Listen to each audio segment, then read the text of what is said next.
భక్తులకి స్వాగతం. ఈరోజు మన శ్రీమద్ భాగవతం కక్షంలోకి. శ్రీమద్ భాగవతం ఈరోజు మనము 5వ స్కందంలో 8వ అధ్యాయం స్టార్ట్ చేస్తాము. 8వ అధ్యాయం ముఖ్యంగా భరత మహారాజు గురించి వర్ణించబడింది. భరత మహారాజు మరి కుల ఆశ్రమంకి వెళ్ళేసి అక్కడ భగవంతుడికి భక్తి చేసుకుంటున్నాడు. దాని తర్వాత ఏం జరిగింది అనే విషయం మనం ఈరోజు చర్చించుకుంటాము. మంగళాచరణ చేసుకొని స్టార్ట్ చేద్దామంట. ఓం అజ్ఞానతిమిరాంధస్య జ్ఞానాంజనాశలాకయా చక్షోరున్మిళితం యేన తస్మై శ్రీగురవే నమః. శ్రీచైతన్యమనోభీష్టం స్థాపితం యేన భూతలే స్వయం రూపః కదా మహ్యం దదాతి స్వపదాంతికం. వందేహం శ్రీగురూన్ శ్రీయుతాపదకమలం శ్రీగురూన్ వైష్ణవాంశ్చ శ్రీరూపం సాగ్రజాతం సహగణ రఘునాథాన్వితాం తం సజీవం సాద్వైతం సావధూతం పరిజనసహితం కృష్ణచైతన్యదేవం శ్రీరాధాకృష్ణపాదాన్ సహగణలలితా శ్రీవిశాఖాన్వితాంశ్చ నమా ఓం విష్ణుపాదాయ కృష్ణప్రేష్ఠాయ భూతలే శ్రీమతే భక్తివేదాంత స్వామినితి నామినే. నమస్తే సారస్వతే దేవే గౌరవాణి ప్రచారిణే నిర్విశేష శూన్యవాది పాశ్చాత్యదేశతారిణే. నమో మహావధన్యాయ కృష్ణప్రేమప్రదాయతే కృష్ణాయ కృష్ణచైతన్య నామినే గౌరత్విషే నమః. హే కృష్ణ కరుణా సింధో దీనబంధు జగత్పతే గోపేశ గోపికా కాంత రాధాకాంత నమోస్తుతే. తప్త కాంచన గౌరాంగి రాధే బృందావనేశ్వరి వృషభానుసుతే దేవి ప్రణమామి హరిప్రియే. నీలాచలనివాసాయ నిత్యాయ పరమాత్మనే బలభద్రసుభద్రాభ్యాం జగన్నాథాయ తే నమః. వాంఛాకల్పతరుభ్యశ్చ కృపాసింధుభ్య ఏవ చ పతితానాం పావనేభ్యో వైష్ణవేభ్యో నమో నమః.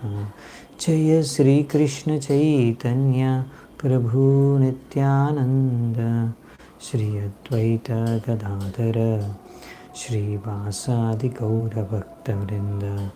హరే కృష్ణ కృష్ణ కృష్ణ హరే హరే హరే రామ రామ రామ హరే హరే.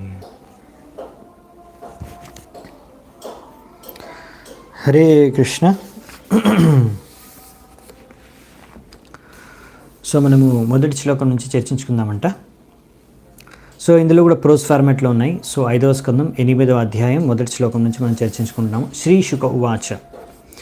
శుకదేవ్ గోస్వామి అంటున్నారు పరీక్షిత్ మహారాజ్తో, పరీక్షిత్ మహారాజ్ ఒకరోజు ఏం జరిగిందంటే, పొద్దున తన కార్యక్రమాలు పూర్తి చేసుకున్న తర్వాత భరత మహారాజు అంటే ఆయన మలమూత్రం త్యాగం చేసిన తర్వాత, స్నానం చేసిన తర్వాత భరత మహారాజు గంధకీ నది ఒడ్డున కూర్చొని కొన్ని క్షణాల పాటు ఆయన మంత్రాన్ని జపం చేస్తున్నారు. ఓంకారం నుంచి మొదలయ్యే మంత్రాన్ని. అలా మంత్రాన్ని జపం చేస్తున్నప్పుడు అక్కడ అతను చూశాడనమాట. ఒక జింక చాలా దాహంతో ఉంది. ఆ జింక అక్కడికి వచ్చి ఆ నదిలోంచి నీళ్ళు తాగుతుంది, నది ఒడ్డు నుంచి నీళ్ళు తాగుతుంది. అది అలా తాగుతున్నప్పుడు సడన్గా దగ్గరలోనే ఒక సింహం గర్జించింది, చాలా పెద్దగా గర్జించింది. ఆ సింహం గర్జన విని ఏ ప్రాణికైనా భయం వేస్తుంది. ఆ జింకకు కూడా సహజంగా చాలా భయం వేసింది. ఆ జింక అలా భయపడి వెంటనే అటు ఇటు చూసి ఇక్కడెక్కడో సింహం ఉందనే విషయాన్ని గ్రహించి వెంటనే ఆ జింక భయంతో ఆ నదిపై నుంచి దూకి అటువైపు దాటి తను రక్షించుకోవాలనే ఉద్దేశంతో అది నదిపై నుంచి దూకుతుందన్నమాట. ఆ భయంతో అలా దూకుతున్నప్పుడు ఇంకా అది నీళ్లు తాగడం అయిపోలేదు, సంతృప్తికరంగా నీళ్లు తాగలేదు, కానీ భయంతో ఇప్పుడు దూకేస్తుంది అనమాట. అప్పుడు ఏం జరుగుతుందంటే ఈ యొక్క జింక గర్భవతి అనమాట. సో గర్భంలో శిశువు అంటే చిన్న జింక పిల్ల ఉందన్నమాట. సో అలా భయంతో దుంకుతున్నప్పుడు దాటుతున్నప్పుడు నది మధ్యలోనే ఆ నదిలో ఆ జింక పిల్ల గర్భంలోంచి కింద పడిపోతుంది, నీటిలో పడిపోతుంది. సో అక్కడ నీటిలో ప్రవహిస్తున్న నదిలో పడిపోతుంది అనమాట. సో అందుకని ప్రభుపాల్ వారు ఇక్కడ రాస్తున్నారు, ఇలా అప్పుడప్పుడు జరగవచ్చు ఎవరైనా గర్భవతి ఉన్నప్పుడు, గర్భంలో ఉన్నప్పుడు. సో సడన్గా ఏమైనా ఇటువంటి ఘటనలకి గురైతే, భయభ్రాంతికి గురైతే సడన్గా ఇలా ప్రసవం డెలివరీ అయ్యే అవకాశం ఉంటుందని. సో అందుకని ఇలాంటి ఘటనలు సందర్భాలు నుంచి దూరంగా ఉండాలి గర్భవతి స్త్రీలకి అని ప్రభుపాల్ వారు రాశారు. సో ఇప్పుడు జింక అటువైపు దాటి దూకుతుంది, కానీ ఇప్పుడు తన బిడ్డను కోల్పోయింది, ఇంకా తన మిగతా దళంలో ఉండే మిగతా జింకలతో కూడా సపరేట్ అయిపోయింది. సో ఆ భయంతో బాధతో అది వెళ్ళి ఒక గుర్ఫలో పడి చచ్చిపోతుంది దుఃఖంలో. సో భరత మహారాజు ఈ విషయాన్ని చూసి అక్కడంతా గమనిస్తున్నాడు. ఆయన ముందు ఇదంతా ఘటన జరిగింది. సో నది ఒడ్డున ఆయన కూర్చొని ఉన్నాడు. ఆయన చూశాడు ఇప్పుడు ఆ జింకపిల్ల నదిలో కొట్టుకుపోతుంది, నది అలలో నీళ్ళల్లో. సో వెంటనే తన తల్లి కూడా చనిపోయిందనే విషయాన్ని గ్రహించి ఇప్పుడు ఆ జింకపిల్ల పట్ల ఆయనకి ఎంతో అనుకంప, దయ పుట్టుకొస్తుంది హృదయంలోంచి సహజంగా. సో అప్పుడు ఒక మంచి మిత్రుడిలాగా, నిజాయితీ మిత్రుడిలాగా, స్నేహితుడిలాగా ఆ యొక్క జింకపిల్లను, ఆ నీటిలో ప్రవహిస్తున్న జింకపిల్లలను ఆయన నీటిలోంచి బయటికి తీస్తారు. తీసి దీన్ని ఇప్పుడు ఎలాగో దీనికి తల్లి లేదు, దీన్ని చూసుకోవడానికి ఎవరు లేరు, పాలించడానికి పోషించడానికి ఎవరు లేరు అనే విషయాన్ని తెలుసుకొని దానిపైన దయతో ఆ జింకపిల్లని తీసుకొని తన ఆశ్రమంకి వచ్చేస్తారు. సో ఆశ్రమంలోకి తన తీసుకొని వస్తారు. సో ఇప్పుడు ఇక్కడ చూడండి, ఈ యొక్క ప్రకృతి నియమాలు, మాయ చాలా సూక్ష్మంగా పనిచేస్తుంది. అది ఎలా సూక్ష్మంగా పనిచేసి భరత మహారాజు పతనానికి దారితీస్తుంది అనేదే ముఖ్యమైన విషయం మనం గ్రహించాల్సింది. ఎందుకంటే మాయ ఎలా పనిచేస్తుంది భక్తుల జీవితంలో అనే విషయం నేర్చుకోవడానికి భరత మహారాజ్ జీవితం ఒక ఉదాహరణ. సో భరత మహారాజ్ జీవితం నుంచి మనం నేర్చుకోవాల్సింది అదే, ఎలా మనం అప్రమత్తంగా ఎప్పుడూ ఉండాలి. మాయ ఎలాగైనా మన జీవితంలో, మన భక్తి జీవితంలో ప్రవేశించి ఉత్పాతం సృష్టించవచ్చు. కాబట్టి ఎప్పుడు జాగ్రత్తగా, సతర్కంగా ఉండాలి. మనం ఈ మాయ నుంచి మనము ఎలా జాగ్రత్త పడాలి అనే విషయాన్ని మనం భరత మహారాజు యొక్క జీవన చరిత్ర నుంచి నేర్చుకోవచ్చు. తద్వారా మనం జాగ్రత్తగా భక్తి చేసుకోవచ్చు. సో ఇది ప్రతి ఒక్క సాధక భక్తుడికి చాలా ముఖ్యమైన విషయం అన్నమాట. సో మనకు భగవద్గీతలో కృష్ణుడు చెప్తారు,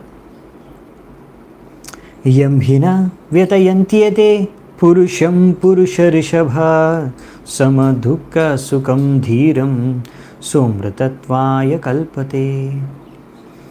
ఓ అర్జున, అందరిలో సర్వశ్రేష్ఠమైన అర్జున, పురుషం పురుష రిషభ, పురుషుల్లో శ్రేష్ఠుడైన ఓ అర్జున, ఏ వ్యక్తి అయితే ఎటువంటి సుఖంలోనూ కూడా దుఃఖంలోనూ కూడా స్థిరంగా ఉంటాడో ఆ వ్యక్తియే ముక్తి పొందడానికి అర్హుడు.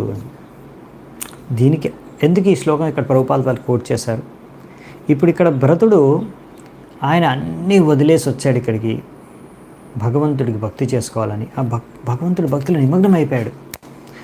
అయినా ఇప్పుడు ఈ జింక యొక్క పరిస్థితి చూసి అతను కొంచెం బాధతో, అంటే ఆ యొక్క జింక యొక్క బాధను చూసి అతను ఇప్పుడు ఆ స్థిరంగా ఉన్న భక్తి నుంచి ఇప్పుడు అస్థిరమైన స్థాయికి వెళ్ళిపోతాడు. సో ఈ ఘటన ఆయన డిస్టర్బ్ చేస్తుంది, ఆయన భక్తి డిస్టర్బ్ చేస్తుంది. అది పాయింట్ మనం గ్రహించవలసింది. అంటే ఇలాంటివి ఎన్నో జరుగుతూ ఉంటాయి ఈ ప్రపంచంలో. ఎంతోమంది చస్తూ ఉంటారు, ఎంతోమంది రకరకాల కష్టాలు బాధలు పడుతూ ఉంటారు. సో అవన్నీ చూసి మన భక్తి డిస్టర్బ్ అవ్వకూడదు, మన మనస్సు విచలితం అవ్వకూడదు, మనం భక్తిని వదిలేయకూడదు. మనం భక్తిలో పాటించే నియమాల్ని కానీ నిష్ఠతో చేసే భక్తిలో కాంప్రమైజ్ అవ్వకూడదు. ఇది చాలా చాలా ఇంపార్టెంట్ లెసన్. మనము ఈ భగరథ మహారాజు యొక్క జీవన చరిత్ర నుంచి నేర్చుకునేది. మరి ఏం చేయాలి, ఏం చేయొచ్చు అనే విషయం కూడా ప్రభుపాల్ వారు చర్చిస్తారు. సో ఈరోజు రేపు ఆ విషయాలన్నీ చర్చించుకుంటాం. సో ఇక్కడ మనం చూడొచ్చు, అందుకనే మీరు ముక్తి పొందాలనుకుంటే, ఇది జీవితంలో భగవద్ధామానికి వెళ్ళాలనుకుంటే చాలా జాగ్రత్తగా ఉండాలి. కొంచెం ఏమాత్రం మీరు చేసే కార్యాల్లో తేడా వచ్చినా అది మీ పతనానికి దారితీస్తుంది. సో ఇక్కడ భరత మహారాజు ఈ యొక్క జింక పట్ల, పిల్ల పట్ల అతిగా దయ అనుకంప చూపించాడు. అది కూడా భౌతిక స్తరంలో. ఇది చాలా ఇంపార్టెంట్ అన్నమాట. సో మనము తప్పకుండా దయ అనుకంప చూపించాలి. కానీ అది ఎలా అంటే, ఒక వ్యక్తి భౌతిక జగత్తులో బద్ధ అవస్థలో మునిగిపోయి ఉన్నాడు, అతనికి ఆధ్యాత్మిక శిక్షణ ఇచ్చి అతనికి సరైన జ్ఞానాన్ని ప్రసాదించి ఆ వ్యక్తిని ఆ భౌతిక చేతన నుంచి ఆ వ్యక్తి యొక్క చేతనను ఆధ్యాత్మిక చేతన వైపు తీసుకెళ్ళాలి. అతని భౌతిక స్తరం నుంచి అతన్ని ఆధ్యాత్మిక స్తరానికి తీసుకెళ్ళాలి. సో మనం ఫస్ట్ ఆధ్యాత్మిక స్తరంలో ఉండి ఇంకొకరిని కూడా అలాగే ఆధ్యాత్మిక స్తరానికి లిఫ్ట్ చేయాలన్నమాట, పైకెత్తాలి మనం. అంతేగాని మనం కూడా ఈ ఉన్న ఆధ్యాత్మిక స్తరం నుంచి కిందికి వెళ్ళిపోయి భౌతిక స్తరానికి వెళ్ళిపోయి అతని సహాయం భౌతికంగా, భౌతిక రూపంగా, భౌతిక స్థాయిలో చేయడానికి ప్రయత్నిస్తే భరత మహారాజు పరిస్థితి మనకు కూడా పట్టొచ్చు. సో అందుకనే ఇక్కడ భరత మహారాజు విషయంలో మనం చూస్తాము, ఎప్పుడైతే ఇక్కడ ఆయన భౌతిక స్తరంలో అనుకంప, దయ చూపించడం స్టార్ట్ చేశాడో ఈ జింక పిల్లకి, ఆ క్షణం నుంచే ఆయన పతనం, ఆధ్యాత్మిక జీవితం, భక్తి జీవితంలో పతనం మొదలైంది. సో దీని తర్వాత ఇంకేమేం జరుగుతుందో చూడండి. సో మాయ ఎలా పనిచేస్తుంది, భౌతిక ఆసక్తి అనేది ఎలా పనిచేస్తుంది, మిమ్మల్ని భౌతిక ఆసక్తి, మాయ భగవంతుడి నుంచి, భక్తి నుంచి, మార్గాన్ని నుంచి ఎలా దూరం తీసుకెళ్ళిపోతుంది, మీ పతనానికి ఎలా దారితీస్తుంది అనే విషయాలే ముఖ్యంగా నేర్చుకునేది భరత మహారాజు చరిత్ర నుంచి. సో భరత మహారాజు ఈ యొక్క జింక పట్ల ఎంతో ఆప్యాయత, అనురాగం పెంచుకోవడం స్టార్ట్ చేశారు. ఇప్పుడు దాన్ని ఇప్పుడు పాలించడం, పోషించడం అంతా చూసుకునేది భరతుడే. దానికి గడ్డిస్తున్నాడు తినడానికి, ఇంకా ఎక్కడైనా పులులు కానీ, సింహాలు కానీ, ఇంకా వేరే అయిన క్రూర మృగాల నుంచి రక్షణ కల్పిస్తున్నాడు. సో దానికి దురద పెడితే గోకుతున్నాడు. ఇంకా ఒక పెంపుడు జింక, సో పెంపకం ఎలా ఉంటుందో, పెంపుడు జంతువులు ఎలా పెంచుకుంటారు ఎంతో ముద్దుగా, ఆప్యాయతతో అలా పెంచుకుంటున్నాడు. ఈ విధంగా ఎప్పుడు కూడా ఆ జింక మంచి ఆనందంతో, సంతోషంగా, అన్ని సౌకర్యాలతో, సువిధులతో, కంఫర్టబుల్గా ఉండే విధంగా ఎప్పుడూ ప్రయత్నాలు చేస్తున్నాడు భరతుడు. ఒకసారి ఎంతో ప్రేమతో ముద్దుకు పెట్టుకునేవాడు ఆ జింకకి. సో ఈ విధంగా ఆ జింకను పెంచడం, పోషించడంలోనే ఆయన ఎంతో ఆనందాన్ని అనుభవించడం స్టార్ట్ చేశాడనమాట. సో మెల్లిమెల్లిగా ఈ యొక్క ఆధ్యాత్మిక జీవితంలో ప్రగతి సాధించడానికి కావాల్సిన నియమాలు, నిష్టను, కార్యాలన్నింటినీ కూడా మెల్లిమెల్లిగా ఆయన మర్చిపోవడం, నిర్లక్ష్యం చేయడం అనేది మొదలవుతుంది. ఈ విధంగా మెల్లిగా అసలు ప్రతిరోజు భగవంతుడిని ఏదైతే సంపూర్ణంగా ఆరాధించుకుంటున్నాడో అది తగ్గిపోతుంది. కొన్ని దినాల తర్వాత ఆయన అసలు ఆధ్యాత్మిక ప్రగతి సాధించాలి, దానికోసమే నేను భక్తి చేసుకోవడమే కోసమే ఇక్కడ వచ్చాను అనే విషయాన్నే మర్చిపోయాడు. ప్రభుపాల్ వారు ఇక్కడ ఈ పర్పట్ తాత్పర్యం చాలా ఇంపార్టెంట్ పాయింట్స్ రాస్తారు ఇందులో. ఇక్కడ ఇంకా వచ్చే పర్పట్స్లో చాలా ఇంపార్టెంట్ పాయింట్స్, ముఖ్యమైన విషయాలు రాస్తారు. ఒక్కొక్క లైన్ చాలా ఇంపార్టెంట్. సో ఇది 8వ శ్లోకం యొక్క తాత్పర్యం. దీని నుంచి మనం ఏం అర్థం చేసుకుంటాం అంటే, మనం చాలా జాగ్రత్తగా ఉండాలి. మన భక్తి కార్యాలు చేస్తున్నప్పుడు, భక్తిలో మనం పాటించే నియమాలు కానీ, చేసే కార్యాలు ఏం చేస్తున్నాం మనం, 16 మాలలు ప్రతిరోజు హరే కృష్ణ మహామంత్రం జపం చేయడం, 4 నియమాలు పాటించడం, ఇవి కనుక ఇంకా కొన్ని ఉన్నాయి ప్రభుపాల్ ద్వారా రాస్తున్నారు, ఇవి కనుక మనం సరిగ్గా పాటించలేదంటే తప్పకుండా మనం పతనమైపోతాం. అదే భరత మహారాజు ఆయన జీవితంలో జరిగింది. సో దానికోసమే మనం అందుకే జాగ్రత్తగా ఉండాలంటే ఏం చేయాలి? We must rise early in the morning. ప్రతిరోజు మనం పొద్దున్నే లేవాలి, బ్రహ్మ ముహూర్తం సమయంలో లేవాలి. సో ప్రభుపాల్ వారు చెప్తారు ఇది, సూర్యోదయం అయ్యే కన్నా ముందు గంటన్నర ముందే బ్రహ్మ ముహూర్తం మొదలవుతుంది. సో ఆ సమయంలోనే లేచి మనము మంగళారతి అంటే స్నానం చేయాలి. స్నానం చేసి మంగళారతి చేసుకొని విగ్రహారాధన చేసుకొని హరే కృష్ణ మహామంత్రాన్ని జపం చేయాలి. తర్వాత భాగవతం వంటి వైదిక గ్రంథాలని మనము పఠించాలి, లేకపోతే శ్రవణం చేయాలి. సో ఈ విధంగా అన్ని నియమాలు, 4 నియమాలు ఏవైతే ఉన్నాయో మన ఆచార్యులు గురువులు ఇచ్చారో మనకు నిర్దేశాలు, అవన్నీ సరిగ్గా పాటించాలి. ఇలా పాటించకుండా మనము నిర్లక్ష్యం చేస్తే మనం తప్పకుండా పతనమైపోతాం. ఎంత వ్యక్తి ఎంత ఉన్నతి సాధించినా సరే ఆ వ్యక్తి పతనమైపోవచ్చు. ఒక్కొక్కసారి వ్యక్తులు అనుకుంటారు ఇవన్నీ ఉన్నాయి కదా, ఈ నియమాలు, ఈ మాలలు, పొద్దున్నే లేచి అన్నీ కూడా కొత్త కొత్త వాళ్ళకి, నేను చాలా ఓల్డ్, ఇప్పుడు నేను 10 ఏళ్ళు అయిపోయింది, 20 ఏళ్ళు అయిపోయింది, 30 ఏళ్ళు అయిపోయింది, ఎన్నో సంవత్సరాల నుంచి నేను భక్తి చేస్తున్నాను, 16 మాలలు నాకు ఇలా కంప్లీట్ చేస్తాను, నేను ఎప్పుడు పొద్దు నుంచి రాత్రి 12 మొదలు ఎప్పుడో అప్పుడు కంప్లీట్ చేస్తాను, అలాగా అది ఈజీగా అయిపోతుంది నాకు, ఇంకా 4 నియమాలు ఎంతో ఈజీగా పాటించేస్తాను. సో నాకు ఇంకా ఇవన్నీ పొద్దున్నే లేచి మంగళారతి చేయడం, జపం చేయడం పొద్దున్నే ఏం అవసరం లేదు. లేకపోతే ఇంకా అంత సీరియస్గా తీసుకోరు అనమాట. మిగతా భాగవతం చదవడం, ఒక్కోసారి భాగవతం చదవరు కొంతమంది. నేను 16 మాలలు చేస్తున్నాను కదా సరిపోతుంది, ఇంకా భాగవతం చదివే అవసరం లేదనుకుంటారు. లేకపోతే మొత్తం దినమంతా కూడా వేరే వేరే కార్యాలు నిమగ్నమైపోయి ఉంటారు. సో రకరకాల ఏవైతే భక్తి విధి విధానాలు ఉన్నాయో అన్నీ మనకి ఎందుకు ఇచ్చారంటే ఏదో విధంగా మనం నిరంతరం 24 గంటలు భగవంతుడిని స్మరించుకునే విధంగా మనకు నవవిధ భక్తి, శ్రవణం, కీర్తనం ఇవన్నీ ఉన్నాయి. సో వాటిని నిర్లక్ష్యం చేస్తారనమాట. సో అలా అనుకుంటారు కొంతమంది, నేను చాలా అడ్వాన్స్ ఇప్పుడు కాబట్టి నాకు అవసరం లేదు పొద్దున్న లేవడం కానీ, భాగవతం వినడం కానీ, ఇంకా మార్నింగే జపం చేయడం కానీ, అలాగే చేసుకోవచ్చులే అని అనుకుంటుంటారు. నిర్లక్ష్యంగా కూడా జపం చేస్తూ ఉంటారు, అన్ని కార్యాలు చేసుకుంటూ, మొబైల్ చూసుకుంటూ, మొబైల్లో వాట్సాప్ చేసుకుంటూ కూడా హరే కృష్ణ జపం చేస్తారు. అన్నిటికన్నా 3rd క్లాస్ జపం అది. సో మొబైల్ చూసుకుంటూ జపం చేయకూడదు. సో ఇలా టీవీ చూసుకుంటూనో, న్యూస్ పేపర్ చదువుకుంటూనో, ఇంకొకరితో మాట్లాడుకుంటూనో జపం చేయకూడదు. జపం చేసేటప్పుడు వేరే పని చేయకూడదు. జపం చేసేటప్పుడు హరే కృష్ణ మహామంత్రాన్ని మాత్రం వినాలంతే, వేరే ఏం పని చేయకూడదు, ఇంకో కార్యమే చేయకూడదు.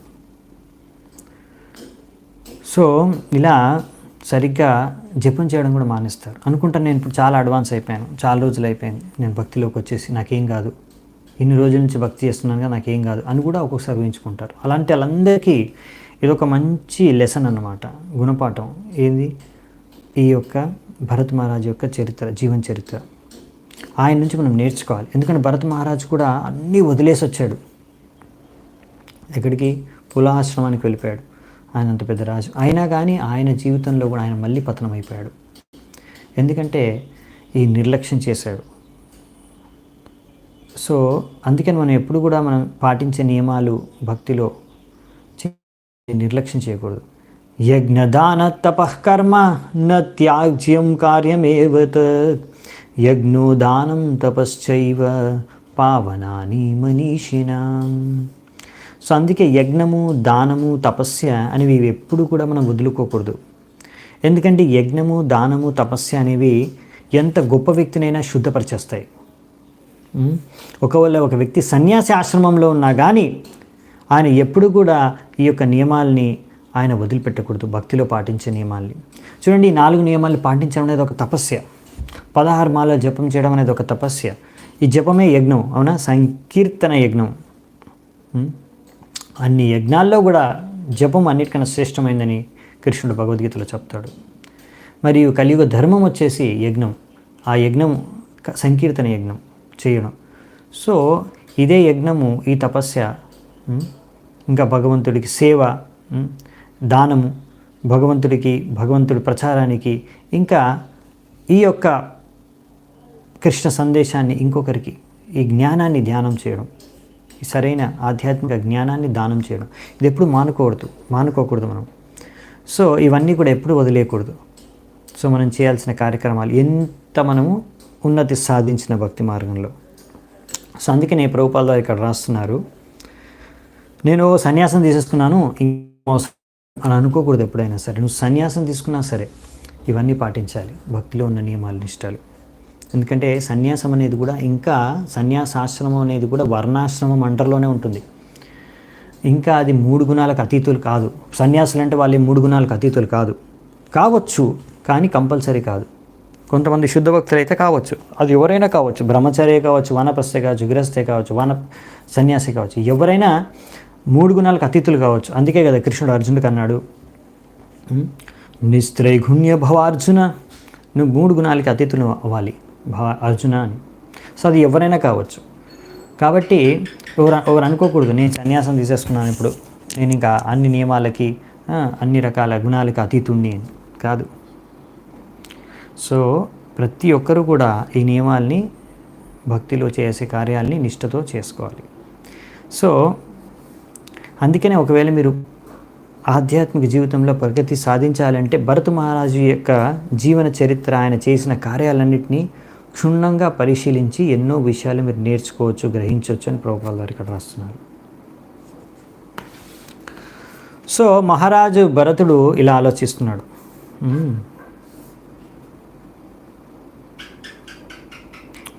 ఈ యొక్క జింకపిల్ల కాలం యొక్క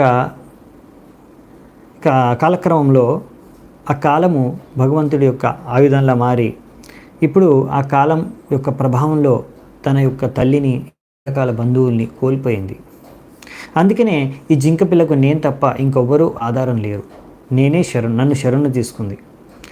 సో అందుకనే నన్ను తప్ప ఎవ్వరు తెలీదు, నేనే దానికి దిక్కు, నేనే దాని లోకం, నేనే దాని తల్లి, తండ్రి, తమ్ముడు, అన్న, రిలేటివ్స్, ఫ్రెండ్స్ అంతా నేనే. సో ఈ విధంగా ఈ యొక్క జింక సంపూర్ణంగా నా పైన నమ్మకం పెట్టుకుందే. ఆ జింకకు నేను తప్ప ఇంకెవ్వరూ తెలియదు ఈ లోకంలో. అందుకే నేను ఎప్పుడూ కూడా ఈ జింక పట్ల అసూయ పడకూడదు. అందుకనే నేను ఎప్పుడు కూడా ఇలా అనుకోకూడదు, అయ్యో ఈ జింక గురించి నేను ఆలోచించి నా యొక్క జీవితం నేను నాశనం చేసుకుంటున్నానని ఎప్పుడు అనుకోకూడదు నేను అని భరత మహారాజు ఇలా అనుకుంటున్నాడు, భరతుడు ఇలా అనుకుంటున్నాడు. సో అందుకే నేను తప్పకుండా ఈ జింకను పెంచి, పోషించి, లాలించి, ఆప్యాయతగా చూసుకోవాలి. ఎందుకంటే అది నా శరణు తీసుకుందే, నేను ఎలా దాన్ని నిర్లక్ష్యం చేయగలను? ఈ జింక వల్ల నా యొక్క ఆధ్యాత్మిక జీవితం కొంచెం డిస్టర్బ్ అవుతుంది. అయితే నేను ఈ జింకకు ఏ ఆధారం లేదు, అది నిస్సహాయ పరిస్థితిలో ఉంది. అలా నిస్సహాయ పరిస్థితుల్లో ఎవరైనా నా శరణు తీసుకుంటే మనం ఎలా వదిలేయగలం? వాళ్ళని ఎలా నిర్లక్ష్యం చేయగలం? అలా నిర్లక్ష్యం చేస్తే, ఎవరైనా నిస్సహాయ పరిస్థితుల్లో ఉండి మన శరణు తీసుకుంటే వాళ్ళని ఎలా నిర్లక్ష్యం చేయగలం మనం? అలా నిర్లక్ష్యం చేస్తే అది పెద్ద తప్పు అవుతుంది కదా, అపరాధం అవుతుంది కదా అని భరతుడు లోపల ఆలోచించుకుంటున్నాడు. అంటే ఎలా మాయ పనిచేస్తుందో చూడండి. సో అందుకనే if one does not know of material sufferings of fallen souls and becomes sympathetic because of bodily comforts, ఇలా భౌతికంగా ఒకరు కష్టాలు పాలవుతున్నారు అని చూసి అయ్యో వాళ్ళకు భౌతికంగా చాలా రకమైన దుఃఖం కలుగుతుంది అనేసి వారి పట్ల భౌతికంగా మీరు అనుకంప చూపించి ఎలాగైనా వారిని భౌతికంగా ఆనందంగా, సంతుష్టిగా, అన్ని సౌకర్యాలతో సమృద్ధిగా ఉండే విధంగా మీరు చూడడానికి మీరు ప్రయత్నం, భౌతికంగా వారి దుఃఖాన్ని దూరం చేయడానికి ప్రయత్నం చేసి వారిపైన అనుకంప చూపిస్తే ఇలా భరత మహారాజు లాగే అది మీ యొక్క పతనానికి కూడా దారియొచ్చు. అందుకనే ఒకవేళ మనం నిజంగా అలాంటి దుఃఖంలో ఉన్న వారి పట్ల మనకి అనుకంప, దయ అనేది అసలైన అనుకంప, దయ ఉండి నిజంగా వారిని ఆ దుఃఖం నుంచి దూరం చేయాలనుకుంటే మనం ఏం చేయాలంటే వారిని ఆధ్యాత్మిక చేతన, వారి యొక్క చేతన ఇప్పుడు భౌతికంగా దుఃఖంలో ఎందుకున్నారు ఒక వ్యక్తి భౌతిక చేతనతో బద్ధవస్తులు ఉండడానికి కారణంగా. సో అతను గనక ఆధ్యాత్మిక చేతన, ఆయన్ని ఆధ్యాత్మిక చేతనకు మనం తీసుకెస్తే ఆ వ్యక్తి, అప్పుడు ఆయన అసలైన భౌతిక దుఃఖం నుంచి, కష్టం నుంచి దూరం అవుతాడు. సో మనం అర్థం చేసుకోవాల్సిన విషయం ఇది. ఇక్కడ కొన్ని విషయాలు చెప్తారు ప్రభుపాల్ వారు, వచ్చే శ్లోకం తాత్పర్యంలో కూడా ఉంటుంది. ఇక్కడ కూడా చెప్తున్నారు. ఏం చెప్తున్నారంటే ఈ యొక్క భౌతికం సంబంధించి మనము ఎవరికి ఏమి చేయలేమంట. కానీ భగవంతుడు కృష్ణుడి యొక్క కృప ఉంటే మన పైన, మనము ఒక వ్యక్తిని, ఆయన వ్యక్తి యొక్క చేతనను ఆధ్యాత్మిక చేతన వైపు తీసుకెళ్ళగలమంట. అది ఎప్పుడు సంభవం అంటే మనము సరిగ్గా నియమాలు, అన్ని రకాల భక్తి కార్యాలు సరిగ్గా నిర్వర్తిస్తే, అన్ని రూల్స్ రెగ్యులేషన్స్ భక్తిలో మనం సరిగ్గా పాటిస్తే అప్పుడు మనకు ఆ యొక్క క్షమత దక్కుతుంది ఇంకొకరిని భక్తి మార్గంలో ముందుకు తీసుకెళ్ళడానికి, ఇంకొకరి చేతనను ఆధ్యాత్మిక చేతనగా మార్చడానికి. సో ఫస్ట్ థింగ్ ఏంటంటే మనం భౌతికంగా ఎవరికి ఏం చేయలేం. ఈ విషయం మనకు చాలా క్లియర్గా ఉండాలి. ఎందుకు అరే ఇంత కఠోరమైన హృదయం కాదు మనది, భౌతికంగా ఎందుకు వారిని మనం బాగుపరచలేమంటే ఆ విషయాన్ని మనం అర్థం చేసుకోవాలి. భౌతికంగా మనం ఎవరికి ఏమీ చేయలేము. ఇది చాలా క్లియర్ ఉండాలి మనకి. ఈ విషయం ఈ పాయింట్ చాలా క్లియర్గా ఉండాలి. 100% నమ్మకం ఉండాలి ఈ పాయింట్ మీద. ఇది ప్రభుపాల్ ద్వారా రాసిన పాయింట్. భౌతికంగా మనము ఎవరికి ఏమీ చేయలేము. భౌతిక శరీరానికి సంబంధించి we cannot do anything for anyone. ఎందుకు నెక్స్ట్ పర్పట్లో చర్చించుకుందాం. సో ఒకవేళ ఒక వ్యక్తి సన్యాసాశ్రమంలో ఉన్న రెనౌన్స్డ్ order, one who is advanced certainly feels compassion. ఎవరైనా సరే సన్యాసాశ్రమంలో కానీ భక్తి జీవితంలో ఉన్నతమైన చేతనతో, ఉన్నతమైన భక్తి చేతనతో ఉన్నవారు, హరే కృష్ణ, తప్పకుండా ఎవరైనా జీవాత్మలు ఇలా కష్టంలో, దుఃఖంలో ఉంటే వారి పట్ల వారికి సహజంగానే ఒక రకమైన దయ, అనుకంప అనేది వ్యక్తం అవుతుంది, పుట్టుకొస్తుంది. కానీ ఒక వ్యక్తి one should certainly neglect his own. ఇది భరతుడు అనుకుంటున్నాడు కదా, one should certainly neglect his own personal ఆల్తో they may be very important to protect one surrender. So భరతుడు ఏమనుకుంటాడంటే, అలా నేను సన్యాసాశ్రమం తీసుకునేప్పుడు అన్నీ వదిలేసి వచ్చాడు కదా, వైరాగ్యం తీసేసుకున్నాడు, అన్నీ వదిలేసి వచ్చినా కానీ ఒక వ్యక్తి ఇలా అనుకంప రావడం సహజం. సో అందుకనే ఎవరైనా ఇలా మనం శరణం తీసుకుంటే వాళ్ళను రక్షించడం కోసం, వాళ్ళకు శరణం ఇవ్వడం కోసం మనము మన యొక్క ఏవైతే మనం కోరుకుంటాం, నేను భక్తి చేసుకోవాలని, ఆ విషయాన్ని మనం వదిలేయచ్చు, దాన్ని మనం నిర్లక్ష్యం చేయొచ్చు. ఎందుకు? మనము దానికన్నా ముఖ్యమైన కార్యం చేస్తున్నాం ఇక్కడ. ఒకరు ఎవరైతే మనకు శరణ తీసుకుంటున్నారో వాళ్ళని కాపాడడం. సో వాళ్ళని కాపాడడం కోసం ఒకవేళ మనము మన భక్తి కార్యాలని నిర్లక్ష్యం చేయాలనుకుంటే చేసుకోవచ్చు అన్నట్టుగా భరతుడు అనుకుంటున్నాడు, ఊహించుకుంటున్నాడు. ఇది తప్పుగా ఊహించుకోవడం, దీన్నే మాయా అంటారు. సో ప్రభుపాల్ గారు అందుకే ఇక్కడ రాస్తున్నారు, ఈ మాయ అనేది చాలా ప్రబలమైంది, చాలా శక్తివంతమైంది, ఎలా పనిచేస్తుందో మీకు అర్థం కాదు. సో ఇలా చేతన్ని ఇప్పుడు భరతుడు ఎలా ఆలోచిస్తున్నాడు చూడండి, ఇది ఈ జింకను రక్షించడం కోసం నేను నా ఆధ్యాత్మిక జీవితాన్ని కూడా కాంప్రమైజ్ చేసుకోవచ్చు అని. ఇదే భరతుడు చేసిన పెద్ద తప్పు. ఇలా చాలామంది కూడా ఆధ్యాత్మిక విషయాన్ని, ఆధ్యాత్మిక చేతన ఎంత అవసరమో, లేకపోతే భక్తి కార్యాలు ఎంత ముఖ్యమైనవో చాలామందిని నేను చూశాను, అర్థమే చేసుకోరు. వీటిని బాగా ప్రశంసిస్తారు. వేటిని? ఫిలాంథ్రోపిక్ యాక్టివిటీస్ అంటారు. ఫిలాంథ్రోపిక్ యాక్టివిటీస్ అంటే ఇలా భౌతికంగా వేరే వారికి సహాయం చేయడం. అంటే ఎలాగైనా సరే వారి యొక్క మెటీరియల్ కండిషన్ని ఇంప్రూవ్ చేయడం, అంటే భౌతిక పరిస్థితుల్ని ఇంప్రూవ్ చేయడం అనమాట. వాడికి తిండి లేదు, తిండి పెట్టడం, వాడికి బట్టలు లేవు, బట్టలు ఇవ్వడం, వాడికి హాస్పిటల్ లేదు, హాస్పిటల్ కట్టించడం, వాడికి చదువు లేదు, చదువు చెప్పించడం, లేకపోతే వాడికి ఇలా వివిధ రకాల భౌతిక అసౌకర్యాలు లేవు, వారికి సౌకర్యాలు కల్పించడం, వాళ్ళకి భౌతికంగా ఎన్నో కష్ట దుఃఖాలు ఉంటే వాడిని దూరం చేయడానికి ప్రయత్నించడం, దీన్ని ఫిలాంథ్రోపిక్ యాక్టివిటీస్ అంటారన్నమాట.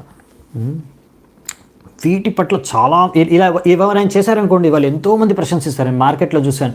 ఇప్పుడు నేను అన్నా అనుకోండి, వీడికి నేను పేదవాళ్ళకి నేను తిండి పెట్టాలనుకుంటున్నాను, పేదవాళ్ళకి బట్టలు దానం చేయాలనుకుంటున్నాను, పేదవాళ్ళకి ఏదైనా చేద్దాం అనుకుంటున్నాను, భౌతికంగా ఎవరిని అడిగిన డొనేషన్ ఇవ్వడానికి రెడీ అనమాట. అంటే అందరు ఇవ్వరు, కొంతమంది ఇచ్చేవాళ్ళు దానికి ఇవ్వడానికి రెడీ. అదే నేను చెప్పాను అనుకోండి, ఇక్కడ పేదవాళ్ళు ఉన్నారు, ఇక్కడ చాలా రకాల వ్యక్తులు ఉన్నారు, బద్ధజీవులు ఉన్నారు, వాళ్ళందరికీ అజ్ఞానంలో మునిగిపోయారు, భగవద్గీత జ్ఞానం లేక, ఆధ్యాత్మిక జ్ఞానం లేక అజ్ఞానంలో మునిగి తేలుతున్నారు. ఇలా చాలామంది ప్రజలు, వాళ్ళందరికీ ప్రచారం చేయాలి. ప్రచారం చేయడానికి మాకు కొంచెం డబ్బు అవసరం, దాని మీద ఎవరికి ఇంట్రెస్ట్ లేదు, దానికి డొనేషన్ ఇవ్వడానికి ఎవరికి ఇంట్రెస్ట్ లేదు. సో భగవంతుడికి, భక్తులకి, ఇలా ఆధ్యాత్మిక కార్యాలకి, వీటికి చాలామందికి ఇంట్రెస్ట్ ఉండదు. ఏంటి దీనికి ఇలా భగవంతుడి భక్తి ప్రచారాలకు దీనికి చేయడం కన్నా ఎవరికైనా తిండి పెడితే, ఎవరికైనా బట్టలు పెడితే అప్పుడు ఎంత లాభం అవుతుంది కదా అని అనుకుంటారు. సో ఈ విషయాన్ని మనం బాగా అర్థం చేసుకోవాలి. కొంతమంది ఇలాంటి తప్పుడు కూతలు కూడా కూస్తూ ఉంటారు. ఏమని తప్పుడు కూత ఒకటి ఉందన్నమాట, చాలా ఫేమస్ది. ఏమని? మానవ సేవే మాధవ సేవ అని. అది తప్పు. మాధవ సేవ జరిగితేనే మానవ సేవ జరుగుతుంది. మానవ సేవ జరిగితే మాధవ సేవ ఎప్పుడు జరగదు. మనిషికి సేవ చేస్తే భగవంతుడికి సేవ చేసినట్టే అంటారు. కాదు, అది తప్పుడు ఆలోచన. ఎందుకు మనం చర్చించుకున్నాం ఇప్పుడు. చూడండి, ఇక్కడ ప్రభుపాద ద్వారా రాస్తున్నారు, ద ఓన్లీ బెనిఫిట్ ఒకటేంటంటే, ఫస్ట్ థింగ్, ఒక వ్యక్తి తన కర్మానుసారంగా ఎంత దుఃఖాన్ని అనుభవించాలో, ఎంత సుఖాన్ని అనుభవించాలో ముందు నుంచే నిర్ధారించబడి ఉంది. మీరు ఈ యొక్క భౌతిక ప్రపంచంలో జన్మించినప్పుడే మీరు ఎంత సుఖాన్ని అనుభవించాలో, ఎంత దుఃఖాన్ని అనుభవించాలో అక్కడే ఫిక్స్ అయిపోయింది. సో మీరు ఎంత కష్టపడ్డా, ఎంత కొట్టుకున్నా కానీ, ఎంత ప్రయత్నించినా కానీ మీరు అనుభవించవలసిన సుఖాన్ని అనుభవిస్తారు. ఎంత అమౌంట్ దుఃఖాన్ని అనుభవించాలో అంత అమౌంట్ దుఃఖాన్ని అనుభవిస్తారు. ఇక్కడ అందుకే ఒక శ్లోకం ఉంది మనకు భాగవతంలో, తల్లభ్యతే దుఃఖవదన్యత సుఖం. ఎలాగైతే నువ్వు దుఃఖం కోరుకోకుండానే వస్తుందో, అలాగే సుఖం కూడా నువ్వు ప్రయత్నించకుండానే నీ దగ్గరకు వచ్చేస్తుంది. ఏది నీకు రాసి పెట్టుందో, ఎంత సుఖం నువ్వు అనుభవించాలి నీ కర్మానుసారంగా, అదే నువ్వు అనుభవిస్తావు, అంతే అనుభవిస్తావు. సో నేను ఒక వ్యక్తికి ఎక్కువ సుఖం ఇవ్వాలనుకున్నా అతనికి ఇవ్వలేను నేను. అది మీరు అనొచ్చు, మరి అదేంటి? ఇది భౌతిక స్థలంలో చెప్తున్నాను నేను అంతా, ఓకే. సో అదేంటి, ఒక వ్యక్తి బాగా కష్టపడ్డాడు అనుకోండి, దినము రాత్రి చాలా డబ్బులు సంపాదించాడు అనుకోండి, అప్పుడు పెద్ద బంగ్లా కొనుక్కోవచ్చు, పెద్ద కారు కొనుక్కోవచ్చు, చాలా హాయిగా ఉండొచ్చు, ఎన్నో రకాల సౌకర్యాలతో, ఎంతో ధనంతో, అన్ని రకాల సౌకర్యాలతో జీవించవచ్చే బాగా. ఒకవేళ డబ్బు లేదనుకోండి, మరి అతను అంత పెద్ద ఇంట్లో మంచిగా అంత పెద్ద బంగ్లా కానీ, అంత కారు కానీ, ఇంకా అన్ని రకాల సౌకర్యాలు అనుకు ఉండవు కదండి. అప్పుడు మీరు ఎలా చెప్పగలరు అని మీరు అనొచ్చు. మీరు ఇల్లు కొనుక్కున్నంత మాత్రాన సుఖాన్ని కొనుక్కోలేరు, బండి కొనుక్కున్నంత మాత్రాన సుఖాన్ని కొనుక్కోలేరు. ఆ విషయాన్ని గుర్తుంచుకోండి. డబ్బున్నంత మాత్రాన మీకు సుఖం దొరుకుతుంది అనేది గ్యారంటీ ఏం లేదు. సో ఒక వ్యక్తి పేదరికంలో జీవించినా, గుడిసెలో జీవించినా కానీ ఆనందంగా సుఖంగా జీవించవచ్చు. ఒక వ్యక్తి కోట్లు ఉన్నా అతని దగ్గర అతని జీవితంలో సుఖం లేకపోవచ్చు. కానీ ఈ విషయాన్ని అందరూ స్వీకరిస్తారు. కానీ అయినా కానీ మళ్ళీ ఏం చేస్తారు? దినమంతా డబ్బు సంపాదించుకోవడం కోసమే సమయాన్ని వ్యతిస్తారు. ఇవన్నిటి అంగీకరిస్తారు. అవును, కరెక్ట్ మీరు చెప్తున్నారు. డబ్బుతో మనం సుఖాన్ని కొనుక్కోలేం. కరెక్టే. అవునా? మరి ఎందుకండి మరి అంత ప్రయత్నిస్తున్నారు పొద్దంతా? ఇంకా డబ్బు. ప్రభుజీ జపం చేసుకోండి, భాగవతం క్లాస్ టైం లేదు మా దగ్గర. మాకు పొద్దునుంచి రాత్రి 12, 16, 18 గంటలు కూడా పనిచేస్తారనమాట. ఇంకా ప్రమోషన్లు ఎలా వస్తాయి, ఇంకా ఫారెన్కి వెళ్ళవచ్చు, ఇంకా పెద్ద పెద్ద ప్రాజెక్టులు ఎలా తెచ్చుకోవచ్చు, ఇక్కడ నుంచి ఇంకా పై స్టెప్కి వెళ్ళవచ్చు, తద్వారా ఇంకా ఎక్కువ డబ్బులు ఎలా సంపాదించుకోవచ్చు, దీని గురించి బాగా కష్టపడతారు. కానీ మందిరానికి రావడానికి కానీ, భాగవతం క్లాస్ వినడానికి కానీ సమయం లేదనమాట. జపం చేయడానికి పొద్దున సమయం లేదు. సో కానీ ఈ విషయాన్ని అగ్రి అవుతారు మళ్ళీ. అయితే ఏదో దీని విషయాన్ని బాగా అర్థం చేసుకోవాలి ఫస్ట్. సో మీరు బాగా డబ్బు సంపాదించి పెద్ద పెద్ద బంగ్లా కట్టుకోవచ్చు, పెద్ద పెద్ద సౌకర్యాలన్నీ, ఏ సౌకర్యం కావాలంటే ఆ సౌకర్యం కొనుక్కోవచ్చు. కానీ మీరు అంతే సుఖాన్ని అనుభవిస్తారు ఎంత మీకు రాసి పెట్టిందో. పుట్టినప్పుడే అది ఫిక్స్ అయిపోయింది. ఈ విషయంలో చాలా క్లారిటీ ఉండాలి మనకి. దీనిపైన నమ్మకం ఉండాలి. భాగవతం చదవడం కాదు, భాగవతంలో ఉన్న ప్రతి శ్లోకం, ప్రతి లైన్ పైన మన నమ్మకం ఉండాలి. అప్పుడు దాన్ని చదివి, దాన్ని అర్థం చేసుకొని, దాన్ని జీవితంలో అమలుపరిస్తే అప్పుడు మనము నిజంగా భాగవతం చదివి విని లాభం పొందినట్టు. మరి మీరు అనవచ్చు, మరి ఏం చేయాలి? మరి పొద్దంతా మరి ఏం చేయాలి? తస్యైవ హేతో ప్రయతేత కోవిదో న లభ్యతే యద్భ్రమతాముపర్యదః తల్లభ్యతే దుఃఖవదన్యత సుఖం కాలేన సర్వత్ర గభీరరంహస. అంటే ఏంటో తెలుసా శ్లోకానికి అర్థం? తస్యేవ కనుకనే తస్యైవ హేతో ప్రయతేత కోవిదో. అందుకని ఒక వ్యక్తి దేనికోసం ప్రయత్నించాలి? దేనికోసం ప్రయత్నించాలంట? తల్లభ్యతే యద్భ్రమతాం ఉపర్యద. అంటే ఒక వ్యక్తి బ్రహ్మలోకం నుంచి పాతాళలోకం వరకు వెతికినా కానీ దొరకని దాని గురించి ప్రయత్నించాలంట. జనాలు దేని గురించి ప్రయత్నిస్తున్నారు? ఆ మార్కెట్లో షోరూంలో దొరికే దాని గురించి ప్రయత్నిస్తున్నారు. నాకు 20 లక్షల కారు కొనాలి, ఓకే 30 లక్షల కారు కొనాలి, దానికోసం డబ్బు జమ చేసుకోవడానికి కష్టపడుతున్నారు.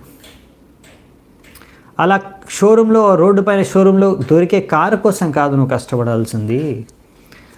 దేనికోసం కష్టపడాలంట? ఏదైతే నీకు బ్రహ్మలోకం నుంచి పాతాళలోకం వరకు లభించదో. సో అంటే ఈ జడజగత్తులోనే లభించింది ఏంటి? చిన్మయ అంటే ఆధ్యాత్మిక లోకం యొక్క ప్రాప్తి, భగవత్ ప్రాప్తి, భగవంతుడి యొక్క సేవ భగవత్ ధామంలో. సో భగవద్ధామం అనేది ఎక్కడుంది? ఈ యొక్క ఆధ్యాత్మిక లోకం. ఆధ్యాత్మిక లోకం అనేది భౌతిక లోకం బయట ఉంది, అవునా? సో మనము ఆధ్యాత్మిక లోకం భగవద్ధామానికి వెళ్ళడానికి, ఈ యొక్క భౌతిక ప్రపంచాన్ని నుంచి ముక్తి సాధించడానికి మనం ప్రయత్నించాలి. మన ప్రయత్నం, జీవిత ప్రయత్నం దానికోసమై ఉండాలి. అంతేగాని భౌతికంగా నేను ఇంకా ఎలా సుఖాన్ని అనుభవించగలను అనే విషయాన్ని గురించి ప్రయత్నించకూడదు. అందుకే ఇక్కడ చెప్పాడు. ఎందుకు? తల్లభ్యతే దుఃఖవదన్యత సుఖం.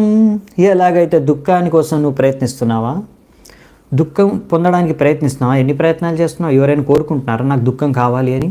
ఆయన వాళ్ళ జీవితంలో దుఃఖం వస్తుంది, అవునా కాదా? దుఃఖం వస్తుంది. సో అలాగే నువ్వు ప్రయత్నించకున్నా నీ జీవితంలో నువ్వు ఎంత సుఖాన్ని అనుభవించాలో అంత సుఖం నీ దగ్గరకు వస్తుంది. నీకు పెద్ద బంగ్లా లేకపోవచ్చు, పెద్ద గాడి లేకపోవచ్చు, లేకపోతే పెద్ద బ్యాంక్ బ్యాలెన్స్ లేకపోవచ్చు, లేకపోతే పెద్ద సౌకర్యాలు లేకపోవచ్చు, అయినా కానీ నువ్వు సుఖంగా ఉండొచ్చు. ఒకవేళ నీకు ఈ యొక్క సిద్ధాంతం తెలిస్తే, మీరు ఇంకా సుఖం ఎక్కువ అనుభవించాలంటే ఒక మార్గం ఉంది. భౌతిక దుఃఖాన్ని నుంచి దూరం కావాలంటే ఒకటే మార్గం ఉంది. అదేంటంటే భక్తి చేసుకోవడం. ఆధ్యాత్మిక చేతనతో ఉన్నామనుకోండి మీరు, అప్పుడు మీకు భౌతిక దుఃఖం వచ్చినా దాని నుంచి బాధ కలగదంట. ఇది దుఃఖాలయం అశాశ్వతం. దుఃఖం అనేది వస్తుంది, అందరి జీవితాల్లో దుఃఖాలు వస్తాయి, కష్టాలు వస్తాయి. కానీ దాని నుంచి నువ్వు ఎంత దాని ద్వారా ప్రభావితం అవుతావు, ఎంత నువ్వు బాధపడతావు అనేది నీ యొక్క చేతన పట్టి ఉంటుంది. అంటే ఫర్ ఎగ్జాంపుల్, సపోజ్ మీరు బిజినెస్లో లాస్ అయిపోయారనుకోండి, లేకపోతే మీ ఇంట్లో కూడా చచ్చిపోయారనుకోండి, లేకపోతే అలా ఏదైనా భౌతికంగా మీరు నష్టపోయారనుకోండి, ఆ సమయంలో మీరు ఆధ్యాత్మిక చేతన సరిగ్గా ఉంటే, ఎంత బాగా ఆధ్యాత్మిక చేతన ఉంటే మీకు అంత తక్కువగా బాధపడతారు. ఇంకా చెప్పాలంటే మీకు భగవంతుడి పైన నమ్మకం ఉంటే, శ్రద్ధ ఉంటే, ఆ సమయంలో ఇంకా బాగా భగవంతుడిని తలుచుకుంటారు. సో ఇంకా బాగా భక్తి చేసుకుంటారు. ప్రతి అవకాశం, జీవితంలో ఏం జరిగినా ప్రతి అవకాశాన్ని మీరు భక్తి చేసుకోవడానికి వినియోగిస్తారు. సో అందుకని మనము చూస్తాము మహాభక్తుల యొక్క జీవన చరిత్రలు. అందుకే మనం శ్రీమద్ భాగవతం చదువుకోవాల్సింది. మనము నారదముని చరిత్ర చూడొచ్చు. నారదముని తన తల్లి చనిపోతే అతను అనుకుంటాడు, ఇప్పుడు నాకు ఒక భౌతిక బంధన నాకు తొలగిపోయింది, ఇప్పుడు నేను సంపూర్ణంగా భగవంతుడికి భక్తి చేసుకోగలను అని అదొక పాజిటివ్ స్టెప్గా తీసుకున్నాడు ఆయన. ఎందుకంటే కర్మానుసారంగా ఏది జరగాలో జరుగుతుంది. ఎవరు ఎప్పుడు చచ్చిపోవాలో అప్పుడు చచ్చిపోతారు. మీరు దాన్ని మార్చలేరు. నువ్వు మార్చలేవు, నేను మార్చలేను. ఎవరు ఎప్పుడు చావాలో అప్పుడు చస్తారు. అది కూడా ఫిక్స్ అయిపోయింది ముందే. సో ఇవన్నీ ముందే పైనుంచి నిర్ధారించబడ్డాయి. మీ కర్మానుసారం, ఎవరి కర్మ అనుసారం వాళ్ళకి.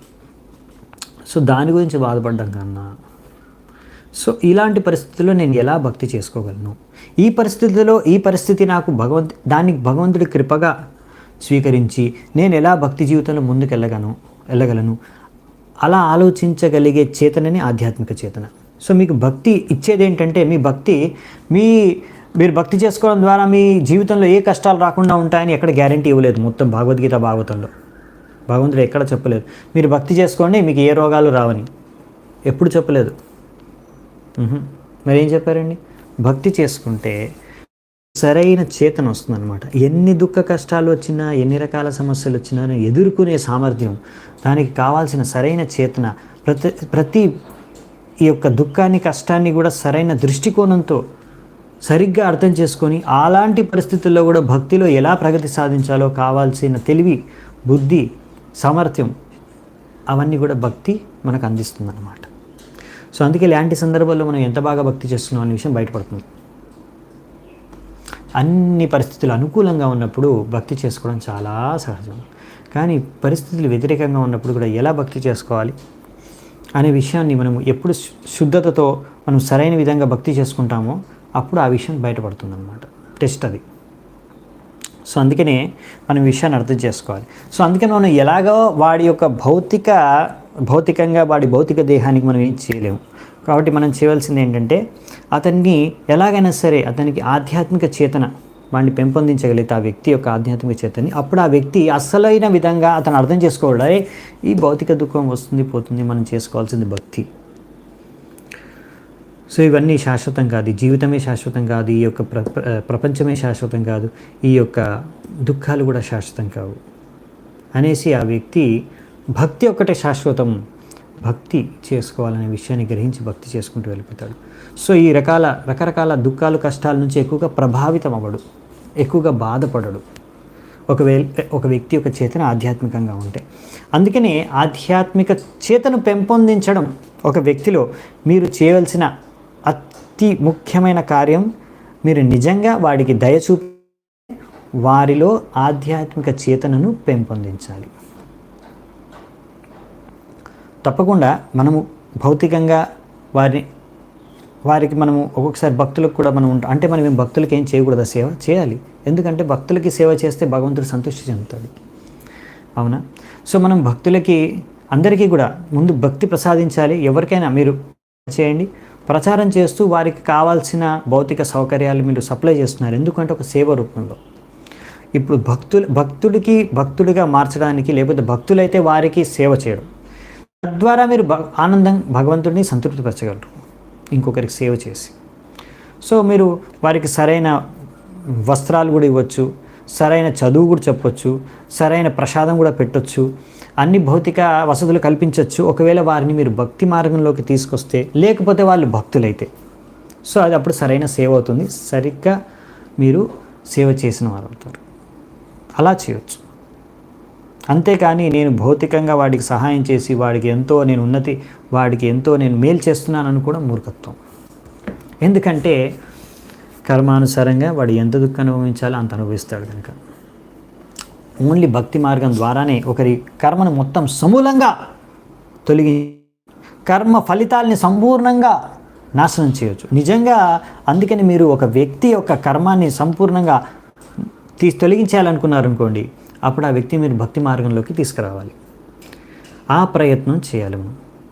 సో మనము ఈ భక్తి మార్గంలో ఉండి భగవద్ధామానికి వెళ్ళడానికి ప్రయత్నించాలి. ఇంకో ప్రయత్నం మీకు సమయం దొరికితే చేయాల్సింది ఏంటంటే ప్రచారం. దీనికోసం మనం ప్రయత్నించాలి. సో మనం చేసే ఏ కార్యాలైనా సరే దాని యొక్క ఫలాలను దీనికోసం వినియోగిస్తే అప్పుడు ఆ కార్యాలన్నీ కూడా శుద్ధమైపోతాయి, ఆ కార్యాలన్నీ కూడా ఆధ్యాత్మికంగా అయిపోతాయి.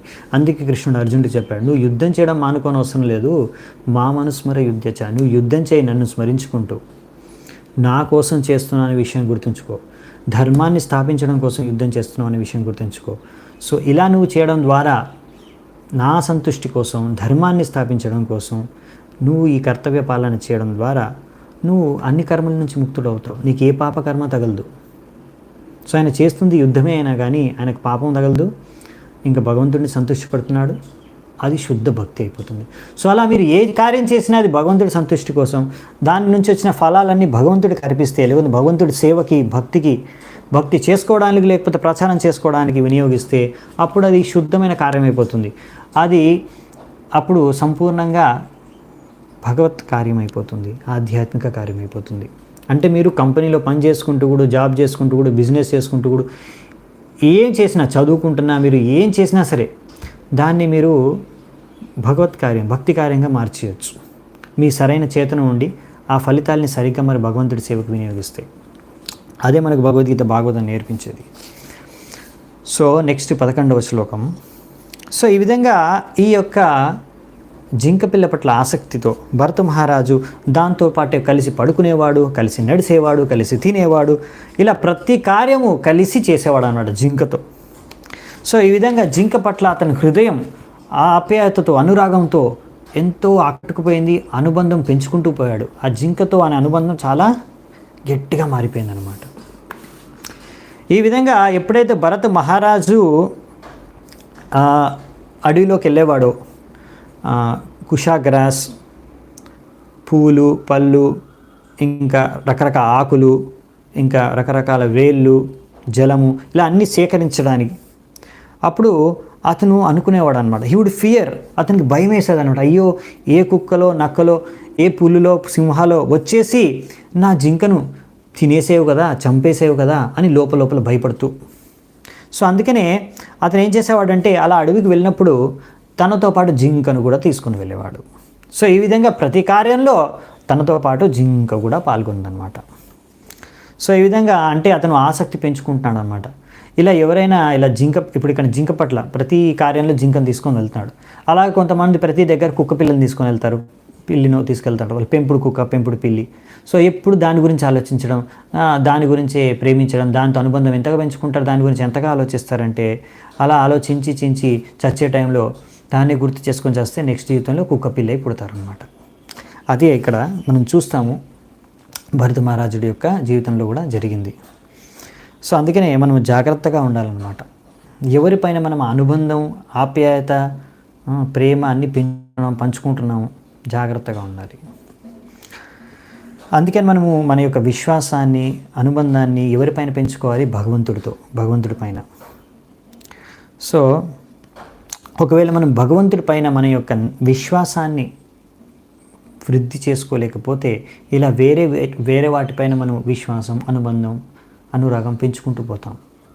అందుకే మన జీవితంలో ముఖ్యమైనది మనం చేయాల్సింది ఏంటంటే మనము భగవంతుడితో అనుబంధాన్ని, విశ్వాసాన్ని పెంచుకోవాలి.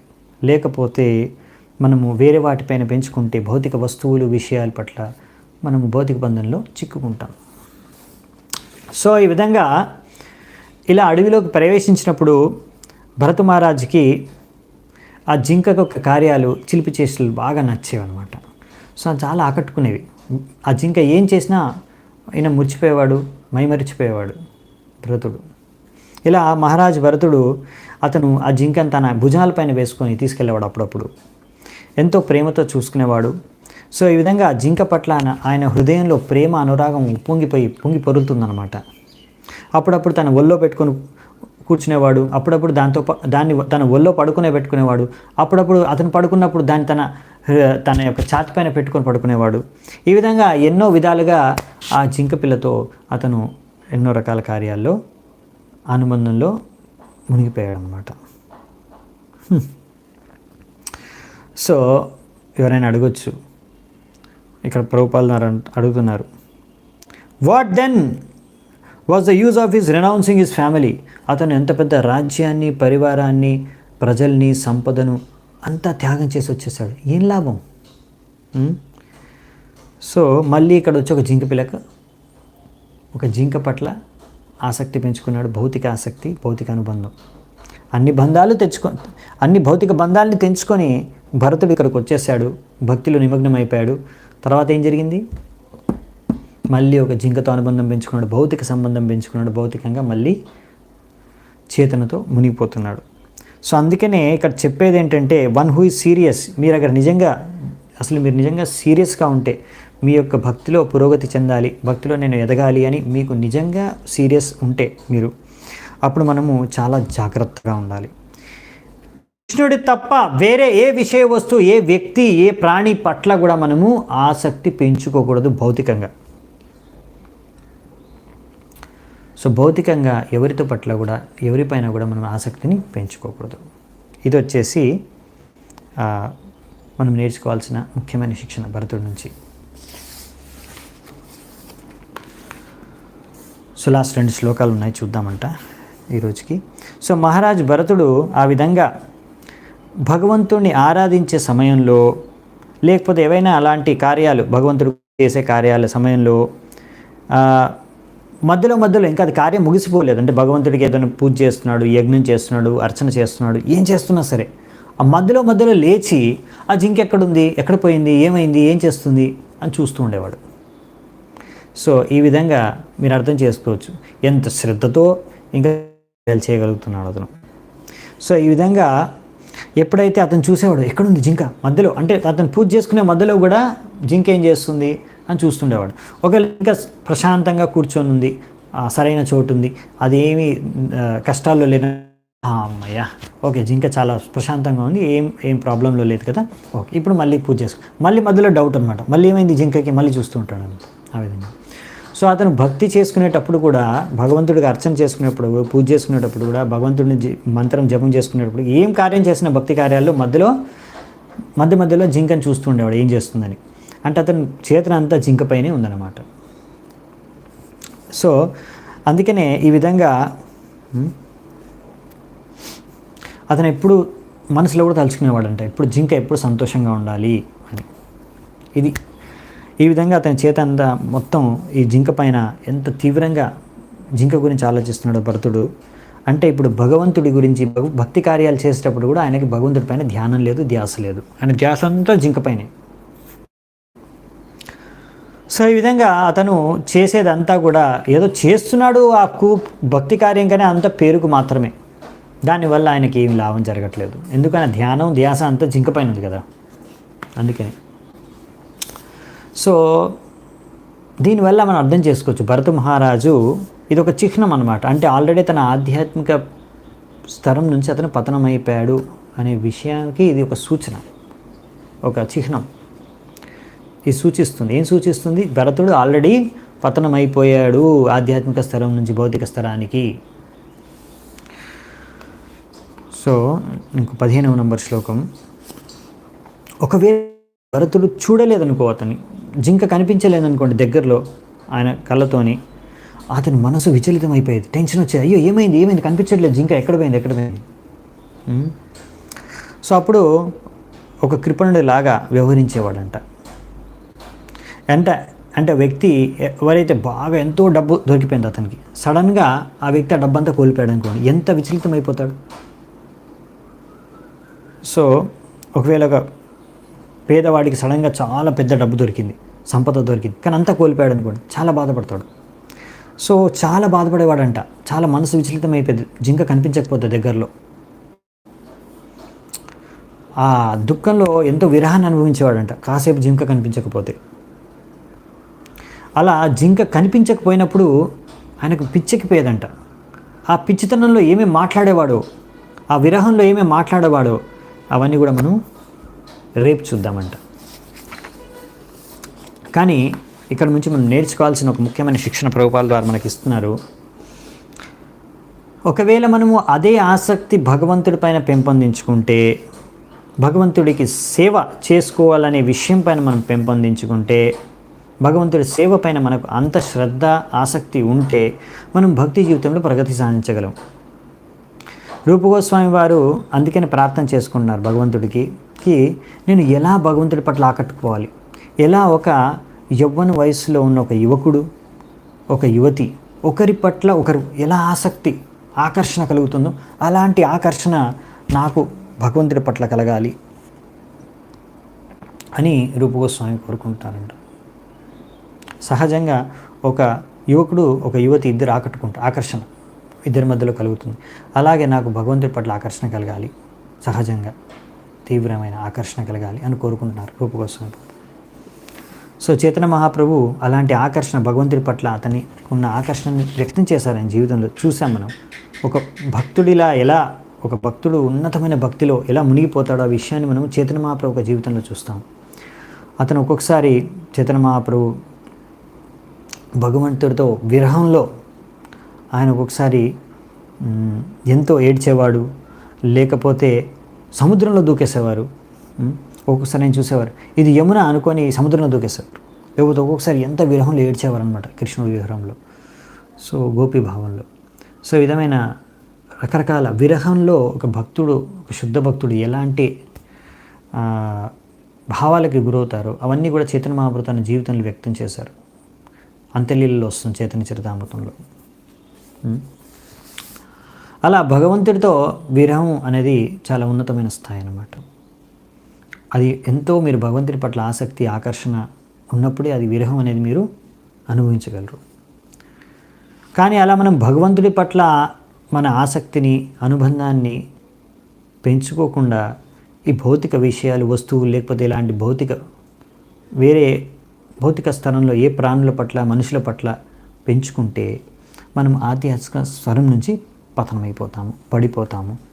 ఇది చాలా చాలా ముఖ్యమైన విషయం మనం నేర్చుకోవాల్సింది సాధకులకి. సో భరత్ మహారాజ్ అంత ఉన్నతమైన స్థానానికి వెళ్ళి భక్తి మార్గంలో మళ్ళీ పతనమైపోయాడు. సో దీని నుంచి మనం నేర్చుకోవచ్చు.